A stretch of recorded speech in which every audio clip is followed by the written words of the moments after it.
Hello मेरे प्यारे दोस्तों। आज हम अध्याय 2 पढ़ेंगे। मेरी माँ का देहांत और अलौकिक ताबीज। शुरू करती हूँ। मेरे बड़े भाई का विवाह कराना मेरी माँ की सबसे बड़ी इच्छा थी। ओह, जब मैं अनंत की पत्नी का मुख देखूंगी तो मुझे इस धरती पर ही स्वर्ग की प्राप्ति हो जाएगी। मेरी माँ द्वारा कहा जाने वाला वाक्य मुझे वंशावली को आगे बढ़ाने की एकमात्र भारतीय भावना का बोध कराता था। मेरी उम्र 11 साल की थी जब अनंत की सगाई हुई। अति उत्साहित मेरी माँ विवाह की तैयारियों की निगरानी में जुटी हुई थी। मैं और मेरे पिता उत्तर भारत के बरेली शहर में अकेले रह रहे थे, जहाँ 2 वर्ष लाहौर रहने के पश्चात मेरे पिताजी का स्थानांतरण हुआ था। इससे पहले मैं अपनी दोनों बहनों रोमा और उमा के धूमधाम से किए गए विवाह संस्कारों को देख चुका था, लेकिन सबसे बड़े बेटे अनंत की तैयारी तो वाकई अत्यंत शानदार थी। मेरी माँ हर दिन दूर दूर से कलकत्ता पहुंच रहे रिश्तेदारों का गर्मजोशी से स्वागत कर रही थी। उसने उन सबको 50 एम हर्स्ट स्ट्रीट में लिए गए विशाल नए मकान में पूरी सुख सुविधाओं के साथ ठहराया। विवाह की पूरी तैयारियां हो चुकी थीं। विभिन्न प्रकार के स्वादिष्ट व्यंजन, सजी हुई पालकी जिसमें बैठकर अनंत अपनी होने वाली दुल्हन के घर जाते, रंग बिरंगी लाइटों की कतारें, बड़े बड़े गत्ते के हाथी और ऊंट, अंग्रेजी, स्कॉटिश और भारतीय बैंड बाजे, आमोद प्रमोद के लिए विभिन्न वर्गों के पेशेवर गायक और नर्तक, विवाह विधि को संपन्न कराने के लिए पंडित। बस विवाह संपन्न होना शेष था। पिताजी और मैं अति उत्साहित थे। आखिर विवाह समारोह में समय पर पहुंचने की तैयारी में थे। शुभ दिन से कुछ समय पहले ही मैंने एक अमंगल दृश्य देखा। बरेली में मध्य रात्रि का समय था। मैं अपने पिताजी के साथ बंगले के बरामदे में सोया हुआ था। पलंग पर लगी मच्छरदानी पर अजीब सी फरफराती आवाज से मेरी नींद खुल गई। मच्छरदानी के पर्दे खुल गए और मैंने अपनी प्यारी माँ की आकृति देखी। अपने पिताजी को जगाओ, उनकी आवाज में केवल एक फुसफुसाहट थी। सुबह 4 बजे सबसे पहले मिलने वाली ट्रेन से चलो। कलकत्ता के लिए तुरंत निकलो। यदि तुम मुझे देखना चाहते हो। छवि वाली आकृति अदृश्य हो गई। पिताजी, पिताजी, माँ के प्राण जा रहे हैं। मेरी डरी हुई आवाज ने उन्हें तुरंत उठा दिया। मैंने रोते हुए उन्हें पूरा वृतांत सुनाया। मेरे पिताजी ने अपने स्वभावानुसार इस नई घटना को अस्वीकारते हुए कहा, तुम्हारी माँ का स्वास्थ्य एकदम ठीक है। यदि हमें कोई खबर मिलेगी तो हम कल निकल चलेंगे। अभी नहीं, अभी नहीं निकलने पर आप कभी स्वयं को क्षमा नहीं कर पाएंगे। मैं अंदर से बहुत व्यथित था। साथ ही मैंने यह भी कहा, इसके लिए मैं कभी आपको माफ नहीं करूंगा। उदासी भरी प्रातःकाल की शुरुआत स्पष्ट संदेश से हुई। माँ गंभीर रूप से अस्वस्थ, विवाह स्थगित, तुरंत पहुंचे। मैं और पिताजी हतप्रभ होकर तुरंत निकल पड़े। रास्ते में बदलने वाले स्थान पर मेरे चाचा जी हमसे मिले। तीव्र गति से गुजरती हुई तीव्र गति से गरजती हुई ट्रेन सामने से आ रही थी। उसका आकार बड़ा होता जा रहा था।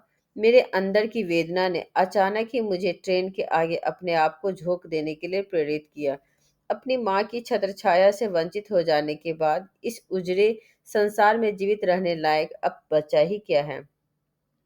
मैं अपनी माँ को इस दुनिया की सबसे प्यारी दोस्त मानता था।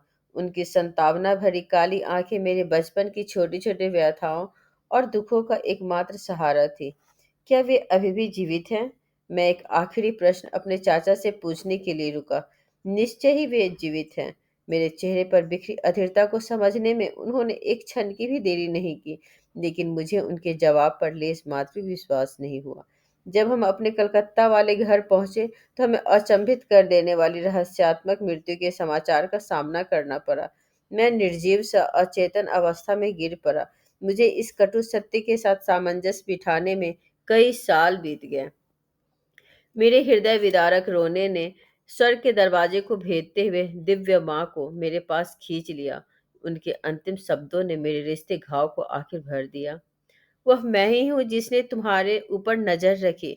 कई जन्मांतरों तक, कई माताओं के स्नेह और वात्सल्य के माध्यम से मेरे इन नैनों को देखो। जिन खोए हुए 2 काले खूबसूरत नैनों को तुम खोज रहे हो, उन्हें तुम मेरी आंखों में देखो। परम प्रिय माँ के दाह संस्कार के बाद हम शीघ्र ही बरेली लौट गए। हर रोज सुबह सुबह मैं अपने बंगले के सामने पारिजात वृक्ष, जो हरे भरे मखमली लान को छाया दे रहा था, उसके चारों ओर दुखी होकर माँ की याद में श्रद्धांजलि देता। अपने काव्य में क्षणों में मैं सोचता कि पारिजात के श्वेत पुष्प हरे भरे घास की वेदी पर अपने भक्ति स्वरूप को अर्पित कर रहे हैं। अपने आंसुओं को घास में बिछी ओस के साथ मिलते हुए मैं अक्सर अलौकिक प्रकाश को सूर्योदय के समय निकलते देखता। ईश्वर को पाने की तीव्र कसक से मैं तड़प उठता। मेरे अंदर हिमालय जाने की प्रबल इच्छा जाग उठी। मेरा कजिन भाई, जो हाल ही में हिमालय की पवित्र पहाड़ियों का भ्रमण कर वापस लौटे थे, बरेली में हमसे मिलने आए। मैंने अति उत्सुकता के साथ उनकी ऊंचे पर्वतों में रहने वाले योगियों और स्वामियों के बारे में कहानियां सुनी। चलो हिमालय की ओर भाग चलें। एक दिन मैंने यह प्रस्ताव अपने मकान मालिक के छोटे बेटे द्वारका प्रसाद को दिया, लेकिन उसने मेरी बात को तवज्जो नहीं दी। मैंने अपनी इस योजना के बारे में अपने बड़े भाई को बताया, जो अभी अभी पिताजी को देखने बरेली आए हुए थे।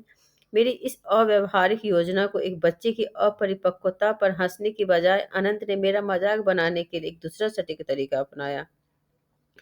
तुम्हारे गेरुए चोंगे कहाँ हैं? तुम उनके बिना तो स्वामी नहीं बन सकते हो। लेकिन उनकी आशा के विपरीत उनके शब्दों को सुनकर मैं अकथनीय रूप से खुशी से फूल गया। इन शब्दों ने मेरे सामने एक स्पष्ट चित्र उजागर किया। मैंने स्वयं को भारत में एक सन्यासी की तरह विचरण करते हुए देखा। शायद उन वाक्यों ने मेरे पूर्व जन्म की स्मृतियों को जागृत कर दिया था। मेरे सामने अब यह एकदम सब साफ था कि मैं सन्यास परंपरा का गेरुआ वस्त्र बहुत सहजता और स्वाभाविक रूप से धारण कर सकूंगा। द्वारका के साथ बातचीत करते हुए एक सुबह मैंने अनुभव किया कि मेरे अंदर तीव्र गति वाले हिमस्खलन की भांति ईश्वर के प्रति प्रेम समा रहा है। मैं जो कुछ कह रहा था, मेरे साथी ने उस पर कुछ ध्यान ही नहीं दिया, लेकिन मैं पूरी तल्लीनता से अपने मन को सुन रहा था। उस समय मैं हिमालय की तलहटी में स्थित पहाड़ियों में बसे नैनीताल की ओर भाग गया। अनंत ने दृढ़ संकल्प के साथ मेरा पीछा किया और मुझे जबरदस्ती दुखी मन के साथ वापस बरेली आना पड़ा। अब मुझे केवल एक ही तीर्थ यात्रा करने की अनुमति थी, वह थी प्रातः प्रतिदिन पारिजात वृक्ष की तीर्थ यात्रा। मेरा हृदय अपनी दोनों खोई हुई माताओं के लिए रुदन करता रहा। एक थी मेरी मानव माता, दूसरी जगन माता यानी दिव्य माँ। माँ के स्वर्गवास से उत्पन्न परिवार में रिक्तता को भरना नामुमकिन था। मेरे पिताजी ने अपने जीवन काल के शेष 40 वर्ष अकेले ही काटे। उन्होंने दूसरा विवाह नहीं किया। अपने छोटे से परिवार में उन्होंने माता पिता दोनों की कठिन भूमिका स्वयं ही स्वीकार कर ली। अपने व्यवहार में वे अब अधिक कोमल हृदय और अधिक मिलनसार बन गए थे। शांति और गहरी सूझबूझ के साथ वे परिवार की विभिन्न समस्याओं का समाधान करते। ऑफिस से वापस आने के बाद वे अपने कमरे में वे एक विरक्त मनुष्य की तरह रहते और उस शांत कमरे में क्रिया योग का आनंद पूर्वक अभ्यास करते।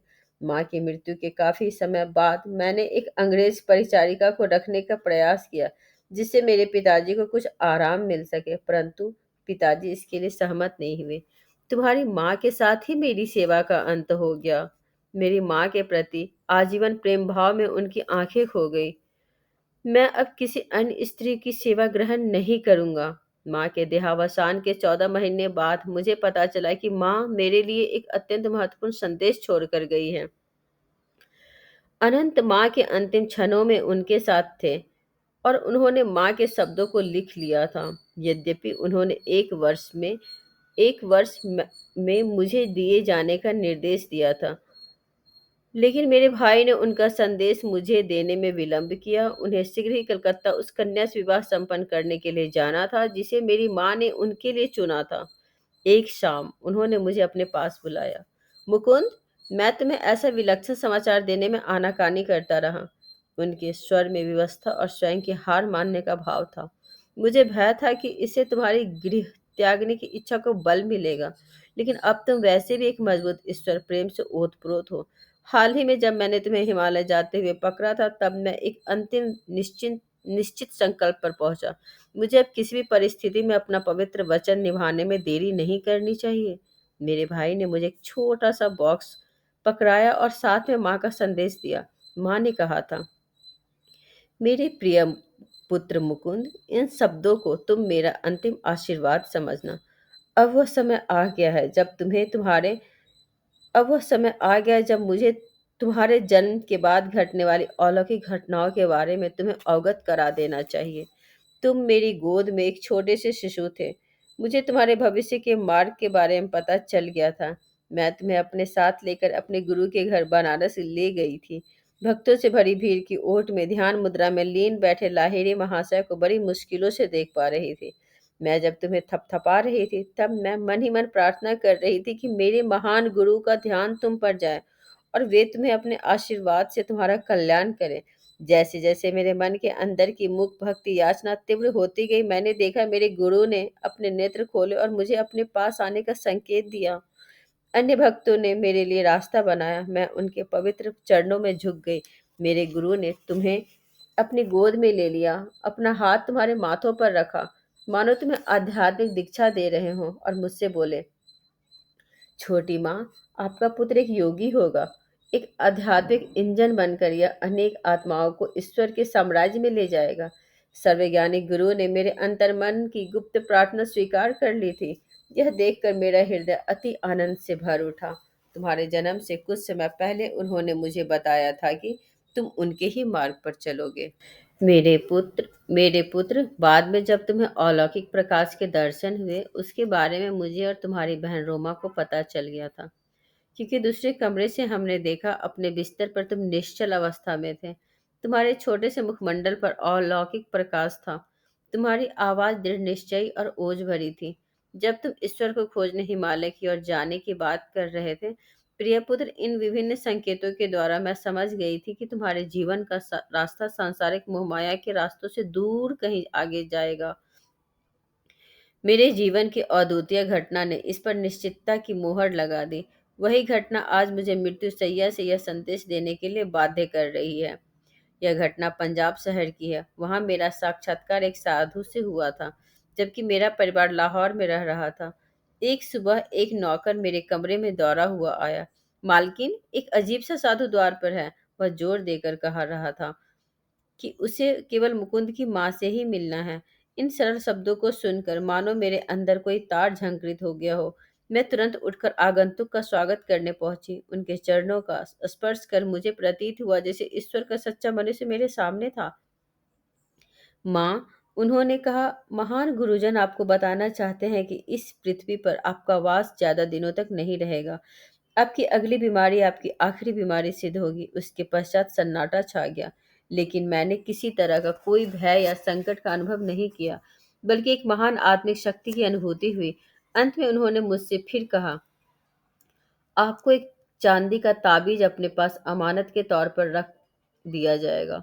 मैं इसे आपको आज नहीं दूंगा। मेरी सत्यता कल प्रमाणित होगी। जब आप कल ध्यान कर रही होंगी, तब आपके हाथों में यह मूर्त रूप धारण कर लेगा। जब तुम्हारी मृत्यु निकट होगी, आप अपने बड़े पुत्र अनंत को 1 वर्ष तक अपने पास रखने को कहेंगी। फिर इसे वह आपके दूसरे बेटे को दे देगा। मुकुंद महापुरुषों से प्राप्त इस ताबीज के मर्म को तुरंत समझ लेगा। यह ताबीज उसे तब मिलना चाहिए जब वह सभी सांसारिक मोह माया आशा आकांक्षाओं का परित्याग कर ईश्वर की खोज की शुरुआत कर रहा हो। जब ताबीज उसके पास कुछ वर्षों तक रहकर अपना उद्देश्य पूरा कर चुका होगा, तब वह स्वयं ही अदृश्य हो जाएगा, चाहे उसे किसी भी गुप्त से गुप्त स्थान में क्यों न रखा गया हो। यह जहां से आया था वहीं वापस चला जाएगा। मैंने उस साधु के आगे भक्ति भाव से झुककर नमन किया और उन्हें भिक्षा अर्पण की। उन्होंने मेरी भिक्षा स्वीकार नहीं की और मुझे आशीर्वाद देकर चले गए। अगले दिन शाम को मैं ध्यान केंद्रित करने के लिए हाथ जोड़कर बैठी। एक चांदी के ताबीज को मैंने अपने हथेली पर महसूस किया, जैसे कि साधु ने वचन दिया था। इसके ठंडे चिकने स्पर्श से मुझे उसके प्रकट होने का ज्ञान हो गया था। मैंने इसे बहुत संभाल कर 2 वर्षों तक रखा और अब अनंत के पास छोड़कर जा रही हूँ। मेरे लिए किसी प्रकार का शोक मत करना, क्योंकि मेरे गुरुदेव मुझे ईश्वर की गोद में पहुंचा देंगे। अलविदा मेरे बच्चों। अब मैं तुम लोगों से विदा लेती हूँ। जगन माता तुम्हारी रक्षा करेंगी। ताबीज मेरे हाथ में आते ही मानो प्रकाश ने मुझे चारों तरफ से प्रकाशित कर दिया हो। मेरे अंदर की कई सुप्त स्मृतियां जाग उठी। देखने में ताबीज प्राचीन अजीब सा गोल आकृति का था, जिस पर संस्कृत में अक्षर उकेरे हुए थे। मैं समझ गया कि यह मेरे पूर्व जन्मों के गुरुओं द्वारा भेजा गया है, जो मेरे इस जीवन के पथ का मार्गदर्शन कराएंगे। इसका एक गहरा अभिप्राय यह भी था कि ऐसे ताबीज के अंदर के रहस्यों को और खोलना उचित नहीं होगा। आखिरकार कैसे मेरी जिंदगी से ताबीज कितनी दुखद परिस्थितियों में गायब हुआ और कैसे इसकी क्षति के बाद मुझे मेरे गुरु की प्राप्ति का लाभ मिला, इस प्रकरण को इस अध्याय में नहीं बताया जा सकता। लेकिन छोटा बालक जो हिमालय तक पहुंचने के लिए अपने प्रयासों में नाकाम रहा, वह प्रतिदिन अपने ताबीज के पंखों पर सवार दूर दूर तक यात्राएं कर रहा था। तो इस तरह मैंने आज अध्याय 2 भी कंप्लीट कर लिया। बहुत बहुत सुंदर लगता है इसको पढ़ने में। आप लोग भी इसे ध्यान से सुनना और उनकी कहानी के एक एक शब्द, उनकी बातों पर अमल करना आपको सच में जादू जैसा लगेगा। तो कल मैं नेक्स्ट अध्याय 3 पर होंगी और आप लोग प्लीज़ प्लीज़ उसे सुनना और लाइक सब्सक्राइब करना मेरे चैनल को।